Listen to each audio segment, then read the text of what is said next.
দুর্গাপুরে বেসরকারি মেডিকেল কলেজে দ্বিতীয় বর্ষের ডাক্তারি পড়ুয়ার ওপর গণধর্ষণের ঘটনায় আজ আবারও একবার রাজ্য প্রশাসনকে কড়া ভাষায় বিঁধলেন বিজেপি নেত্রী লকেট চট্টোপাধ্যায়।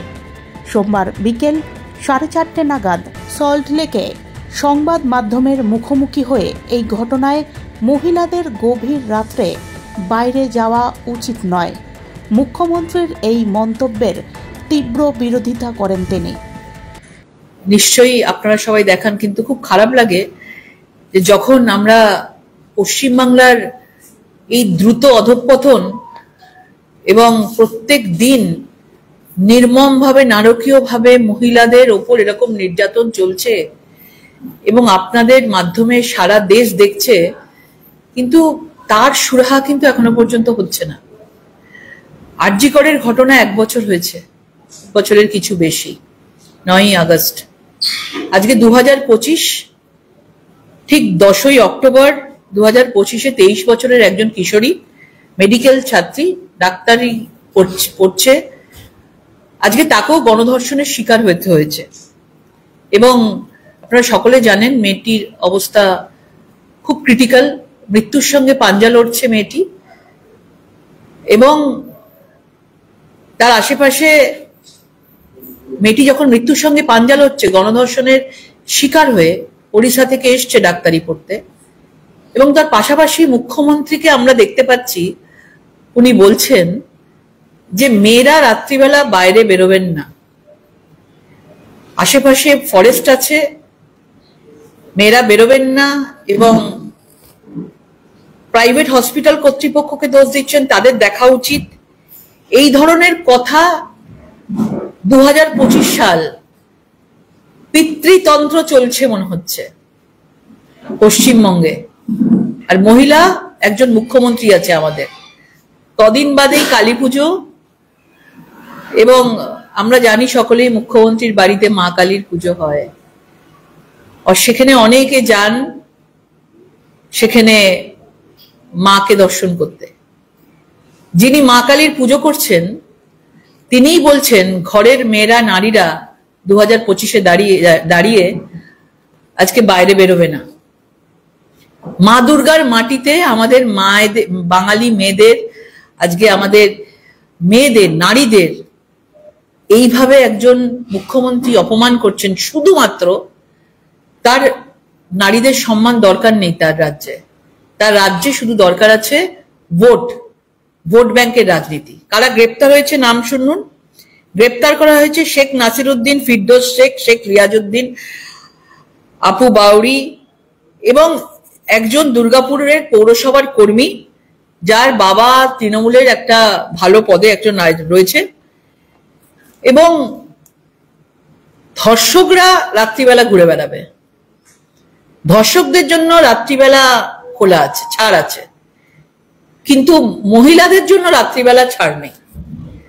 আজকে যখন অপারেশন সিন্দুর হচ্ছে তখন আপনারা দেখেছেন সোফিয়া কুরেশি, ভূমিকা সিং, তারা প্রত্যেক দিন আপনাদের মিডিয়ার সামনে বসে তারা প্রেস ব্রিফ করত। রাতের অন্ধকারে পাকিস্তানে ভেতরে ঢুকে মাঝরাতে অপারেশন সিন্দুর সাকসেসফুল করে এসছে, সেখানে কিন্তু মেয়েরাই প্রতিনিধিত্ব করছে। সেখানে ভারত যখন এভাবে নরেন্দ্র মোদীজির নেতৃত্বে এগিয়ে চলেছে, বাংলা ভারতের থেকে ঠিক উল্টো দিকে হাঁটছে। ভারতের মধ্যে থেকে কি যে রাত্রিবেলা মহিলাদের বেরোনো নিষিদ্ধ, এরপরে দেখবেন বলবে রাত্রিবেলা বেরোতে পারে তারা, কিন্তু বোরখা পরে বেরোতে হবে। আস্তে আস্তে হবে। আপনারা দেখেছেন যেমন মুখ্যমন্ত্রী বলেছেন শরীর থাকলে যেমন সর্দি কাশি হয়, সেরকম রেপ একটু একটু হবে। অনেক আগেকার স্টেটমেন্ট আপনারা জানেন, আমি মিডিয়া থেকেই বলছি। ছোটখাটো ঘটনা, তাদের মধ্যে লাভ অ্যাফেয়ার ছিল বলেছেন উনি। পার্ক স্ট্রিট কাণ্ডকেও উনি বলেছেন রাতের অন্ধকারে কেন বেরিয়েছেন, ছোটখাটো ঘটনা হয়েছে, এটাকে বেশি বড় বড় করে দেখানো হচ্ছে। পার্ক স্ট্রিট কাণ্ড কবেকার? 2013 সালের ঘটনা। তারপরে ধারাবাহিকভাবে মহিলাদের উপর অত্যাচার হয়েছে।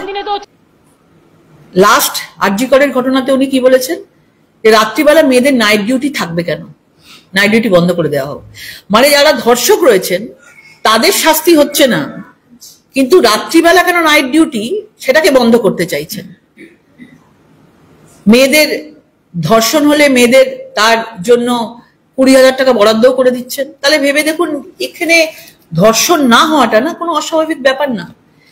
যেখানে একজন মহিলা মুখ্যমন্ত্রী বলছেন যে ধর্ষণ করলে, ধর্ষণের যদি কোনো মহিলা আক্রান্ত হয় তাকে 20,000 টাকা দেয়া হবে, রেট বেঁধে দিচ্ছেন।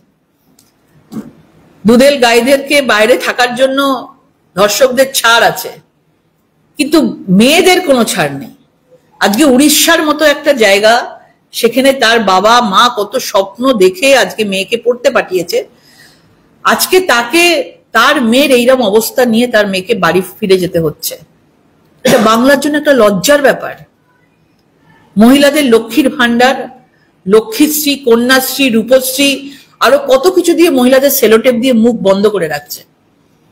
শুধু তার ভোট দরকার, সেই জন্য ফ্রিতে সবাইকে লক্ষ্মীর ভান্ডার দিয়ে যাচ্ছে, আর ধর্ষকদেরকে ছেড়ে রাখছে আগামী দিনে তারা ভোট করবে বলে। 2023 সালে কালিয়াগঞ্জের ঘটনা, মুখ্যমন্ত্রী বলেছেন ওদের মধ্যে প্রেমের সম্পর্ক ছিল। 2022 সালে হাঁসকালিতে যে ধর্ষণ এবং খুনের ঘটনা হয়েছিল, ওটা উনি বলেছিলেন ওটা ধর্ষণ নাকি প্রেমে হয়েছে সেটা একবার দেখুন। 2013 সালে বিধানসভায় দাঁড়িয়ে বলেছিলেন গাড়ি, মল, মাল্টিপ্লেক্স বাড়ছে, যুবক যুবতীরা আধুনিক হচ্ছে, যুবক যুবতীরা আধুনিক হলে ধর্ষণও বাড়বে। ওনাদের কেউ বলে, কোনো বিধায়ক বলেছিলেন যে ছোটখাটো মেয়েরা জামা কাপড় পরবেন না, ছোটখাটো মেয়েরা জামা কাপড় পরেন বলে মেয়েদের ধর্ষণ বেশি হচ্ছে। 2012 সালে বলেছিলেন ছেলে মেয়ের মধ্যে মেলামেশা বেড়ে যাওয়ায় ধর্ষণ বাড়ছে, আর তার দলের সাংসদ কাকলি হস্তিদার পার্কস্ট্রিট ধর্ষণ কাণ্ডকে বলেছিলেন ওটা একজন মহিলা আর তার ক্লায়েন্টের মধ্যে ভুল বোঝাবুঝি। আর সেই পার্কস্ট্রিটের সুজেট এখন আমাদের মধ্যে নেই। সুতরাং সত্যিটা আর কোনোদিন হয়নি, আর বিচারও পায়নি। একের পর এক ধর্ষণ বেড়েই চলেছে, কিন্তু মুখ্যমন্ত্রী মহিলাদের পাশে না থেকে, আজকে উনি নাম আছে ওনার দলের, মা, মাটি, মানুষ, সেখানে মায়ের অবস্থা, মা অত্যাচারে, মানে অত্যাচার করে ধর্ষণ করে গণধর্ষণ চলছে, মুখ্যমন্ত্রী চুপ। সেই বাংলার মাটিতেই গণধর্ষণ চলছে, মুখ্যমন্ত্রী চুপ। আর এই এত যে তৃণমূলের মধ্যে যারা রয়েছেন, একটা তারা কোনো উচ্চবাচ্য করছে না। তৃণমূলের মধ্যে যে নারীরা রয়েছেন তারাও একটা কথা আজকে বলেনি, একটা সেন্টেন্স নেই। আপনারা ভেবে দেখুন, তারা পার্লামেন্টে যান, তারা বিধানসভায় যান, তারা বড় বড় কথা বলেন অন্য রাজ্য নিয়ে। যখন একটা ওড়িশার মেয়ে এখানে গণধর্ষণের শিকার হচ্ছে, তখন একটাও কথা নেই তাদের মধ্যে। তার মানে তারা শুধু নিজেরটা বোঝে, নিজে সুরক্ষিত আছে তো, বাংলার মেয়ে বা অন্য মেয়ে চুলোয় যাক তাদের মান সম্মান। এই মা দুর্গার মাটিতে যেভাবে মুখ্যমন্ত্রী এবং তার প্রশাসন, আমরা কাল গেছিলাম, এবং সেখানে কোনো হসপিটালে কাউকে ঢুকতে দেওয়া হচ্ছে না। আপনারা ভেবে দেখুন, একজন বাবাকে তার সন্তানের সঙ্গে দেখা করতে দেওয়া হচ্ছে না। কোন জায়গায় রয়েছে আমরা? তো কোথাকার লোক? কালকে পুলিশ পুরো হসপিটাল বন্ধ করে রেখেছে। গেটের বাইরে যারা ডাক্তাররা রয়েছে, ডাক্তাররা যেতে চাইছিল সেখানে কর্তৃপক্ষের সাথে কথা বলবে, মেয়েটি কেমন আছে, একটা রিপোর্ট পর্যন্ত বাইরে বেরোতে দিচ্ছে না।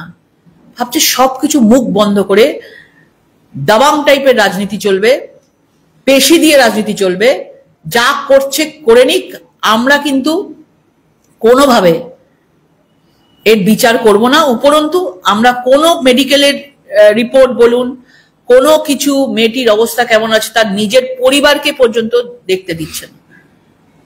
তো এটা তো মানে পাকিস্তানের দিকে এগোচ্ছে। সেই সরকারের দেখেছি, তালিবানদের সরকারের দিকে দেখেছি, সেই জায়গায় চলছে এটা। সুতরাং এর জবাব 2026-এ বাংলার মানুষ নিশ্চয়ই দেবে। এবার অন্তত বাংলার মানুষ বুঝতে পারছেন যে চারিদিকে লক্ষ্মীর ভান্ডার দিয়ে মেয়েদের আত্মসম্মান বলে কিছু নেই, মেয়েদের জন্য কোনো একটা সেন্টেন্স পর্যন্ত নেই, মেয়েদের জন্য কোনো মমতা নেই এই সরকারে, শুধুমাত্র ভোট ব্যাংকের রাজনীতি চলছে। এই যাদেরকে গ্রেপ্তার করা হয়েছে আগামী 10 দিন পর মানুষও ভুলে যাবে, এদেরকে ছেড়ে দেওয়া হবে। কসবা কাণ্ডে যারা আটক হয়েছিল তাদেরকে জামিন দেওয়া হয়েছে, কসবা কাণ্ড মানুষ ভুলে গেছে। আরজি করে এমন ভাবে এভিডেন্স লোপাট করে দেওয়া হলো, তারপরে সিবিআই এর হাতে হলো, ওই একজনকে বলির পাঠা করা হলো, আর কেউ নেই। তো এই তো অবস্থা সরকারের।